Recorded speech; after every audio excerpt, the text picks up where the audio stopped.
అందరికీ నమస్కారం. ఈరోజు తెలంగాణలో విద్యార్థులను కక్ష కట్టి, ముఖ్యంగా ప్రభుత్వ హాస్టల్లో ఉన్నటువంటి విద్యార్థులను కక్ష కట్టినట్టుగా ఈరోజు రేవంత్ రెడ్డి గారు వ్యవహరిస్తుంటూ సోషల్ మినిస్ట్రీ అనేది ఆయన దగ్గర పెట్టుకున్నాడు. రీసెంట్గా మనం చూసినాం, గత అకాడమిక్ అనే ప్రశాంత్ అనే యువకుడు సరైన భోజనం లేక అదొరకు ఇద్దరు అట్లా చాలామంది అనారోగ్యం పాలై ఆసుపత్రుల పాలై ఎలుకలు గరిచి కుక్కలు గరిచి అనేక విధాలుగా ఇబ్బంది పడుతూ ఉన్నారు. ఈరోజు అవన్నీ పక్కన పెడితే ఇంకో తీరుగా ఏమైందంటే మొన్నటి దినాన దాదాపు 2500 మందిని పైగా ఈరోజు టీచింగ్ నాన్ టీచింగ్ స్టాఫ్ ఈ సోషల్ వెల్ఫేర్ హాస్టల్స్ నుండి మరి అసంబంధంగా హేతు లేకుండా ఎటువంటి సైంటిఫిక్ రీజన్స్ లేకుండా అకాడమిక్ నడుస్తుంటే ఒక దిక్కు విద్యా సంవత్సరం నడుస్తుంటే ఈరోజు వారు మొత్తం అందరినీ తీసేయడం జరిగింది. దానిపైన ఈరోజు నేను కంప్లీట్ నివేదిక, ఒక 8 పేజీల నివేదిక ఈరోజు జాతీయ ఎస్సీ కమిషన్ డైరెక్టర్ గారికి సంచాలకులకు అందజేయడం జరిగింది.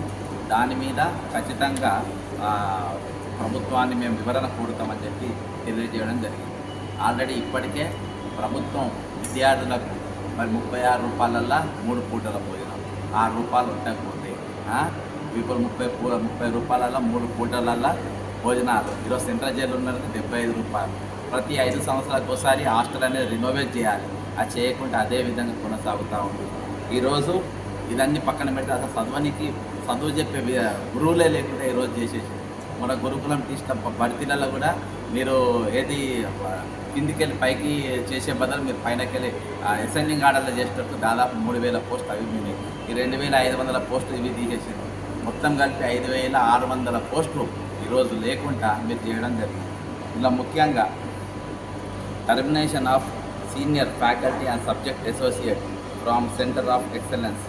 ఇందులో ఒకటి ఇంపాక్ట్, విద్యార్థుల పైన ఇంపాక్ట్ ఏ విధంగా ఉంటుంది, రిప్యుటేషన్ ఏ విధంగా డ్యామేజ్ అవుతుంది, వాళ్ళ పిల్లల యొక్క ఇది అంతేకాకుండా ఈరోజు టర్మినేషన్ ఎక్స్పీరియన్స్ కోచ్ స్పోర్ట్స్లో ఉన్న వాళ్ళను ఏ విధంగా తీసుకొస్తుంది, విద్యార్థులపైన ఏ విధంగా వీళ్ళ ప్రభావం ఉంటుంది, అంతేకాకుండా రిప్యుటేషన్ ఎట్లా డ్యామేజ్ అవుతుంది, అంతేకాకుండా termination of school level part time టీచర్లను తీసేయడం వల్ల irrelevant and irresponsible decision impact academic పైన ఏ విధంగా ఉంటుంది, విద్యార్థులు చదువుకునే వాతావరణం ఏ విధంగా చెడిపోతుంది, unjust transfer of senior principals to remote schools irrelevant and irresponsible decision. ఇది కూడా మంచి ప్రిన్సిపల్ని తీసుకుపోయి ఎక్కడో మారుమూల పడేసిండ్రు. ఎవరైతే స్కూళ్ళని బాగు చేస్తున్నారో, విద్యాలను బాగు చేస్తుండ్రో, ఈరోజు పోటీ పరీక్షలకు ఏ విధంగా ప్రిపేర్ అవుతారు వాళ్ళందరినీ తీసుకుపోయి లోపడబడేసిండ్రు.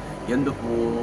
Chaitanya, Narayana, private schools, private colleges బతికియనికి ఇవన్నీ ఇంపాక్ట్ ఇన్స్టిట్యూషన్ గ్రోత్స్ అంటే ఏది విద్యాలయాలు పెరగకుండా చేయడానికి వాళ్ళని తీసేసింది. మారల్స్ రిప్యుటేషన్ లేకుండా డ్యామేజ్ చేయండి. అంతేకాకుండా 5వ point Hastie resolutions and consequences, irresponsible and Hastie decisions academic damage చేయడం. అంతేకాకుండా సొసైటీ పైన దీని మీద ఏది ప్రభుత్వం మరియు సొసైటీ పైన దీని ప్రభావం ఉండేటట్టుగా చేయడం. Transfer then without following any specific criteria, ఎటువంటి నియమ నిబంధనలు లేకుండా ఈరోజు ట్రాన్స్ఫర్ అనేది ఇష్టానుసారంగా చేసిన అనేది కూడా నా నివేదికలు పెట్టారు. దీనివల్ల విద్యార్థులపైన ప్రభావం ఏ విధంగా ఉంటుందని కూడా చేసి చెప్పినాను.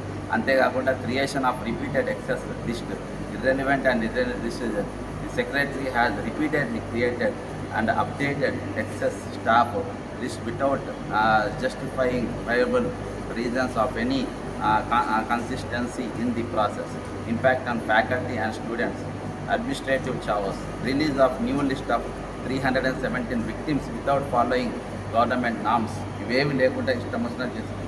అంతేకాకుండా violation of norms and procedures, the failure to follow government norms in the release of the victim in unprecedented. అంటే ఇవేవి కూడా చేయకుండానే హేతుబద్ధంగా లేకుండా సైంటిఫిక్ రీజన్స్ లేకుండా ఇవి ఇష్టం వచ్చినట్టుగా స్టాఫ్ను తీసేసి ఈరోజు విద్యార్థులు, టీచర్లు, స్పోర్ట్స్లో కానీ సరైన ప్రిన్సిపల్స్ కానీ రూపర్ లేకుండా ఈరోజు అంటే కేవలము ప్రభుత్వంలో స్కూళ్ళల్లో చదువుకునే విద్యార్థులు పనికి మానోళ్ళు, వీళ్ళు దేనికి కూడా పనికిరారు అనేది చూపించే ఉద్దేశంతో ఈరోజు ప్రైవేట్ కార్పొరేట్ స్కూల్స్ పెంచాలని, రెసిడెన్షియల్ స్కూల్స్ పెంచాలనే ఉద్దేశంతో ఈ విధంగా మీరు వ్యవహరిస్తూ ఉంటారు. నాణ్యమైన ఫుడ్ లేదు, నాణ్యమైన భోజనం లేదు, మంచి టీచర్లు లేరు, ప్రిన్సిపల్ అందుబాటులో మంచి స్కూల్స్ని డెవలప్ చేసిన ప్రిన్సిపల్స్ అక్కడ లేకుండా తీసుకుపోయి మారుమూల ప్రాంతాల్లో పడేయడం, ఈ విధంగా అనేకమైన అలా నీట్నెస్ లేదు, క్లెన్లీనెస్ లేదు, ఏది కూడా లేకుండా ఈరోజు సరైన వాతావరణం మరి ప్రభుత్వ హాస్టళ్లలో లేకుండా చేసి మరి తద్వారా కేవలం ప్రైవేట్ ఇన్స్టిట్యూషన్స్తో రేవంత్ రెడ్డి కుమ్మక్కై ఈరోజు ప్రభుత్వ విద్యా వ్యవస్థను సర్వనాశనం చేసే విధంగా నడుము బిగించుకున్నది. కాబట్టి ఈరోజు ఇటువంటి అనేకమైన అంశాలపైన గతంలో కూడా ఫీజులు పెంచాలి, ఈరోజు వరకు కూడా అలా మెస్ ఛార్జీలు పెంచలేదు, అది ఆ విధంగానే ఉంది. ఆ 2016లో పెట్టినటువంటి రేట్లు ఇవాటి వరకు ఏ విధంగా ఉంటుంది? రేవంత్ రెడ్డి గారు వాళ్ళ ఇంట్లో పోయి తింటారా? వాళ్ళ ఇంట్లో పోయి చదివితే అప్పుడు అర్థమవుతారు. ఒకరోజు రాత్రి పట్టుకొని తెల్లారి అన్నం తిని 2 రోజులు ఉంటే అలా పడే బాధలు అర్థమవుతుంది. కాబట్టి నేను ఎస్సీ కమిషన్ గారిని సీరియస్గా దీనిపైన ఒక యాక్షన్ తీసుకోవాలి. ఖచ్చితంగా మేము దీనిపైన రోడ్డు ఎక్కుతాము. విద్యార్థులకు అందరికీ న్యాయం జరిగే విధంగా గురుకులాలను మరి పూర్వ వైభవం తీసుకొచ్చేదాకా మా పోరాటం కొనసాగుతుందని కోరుకుంటూ సెలవు తీసుకుంటున్నాను. జై తెలంగాణ, అమరవీరులకు.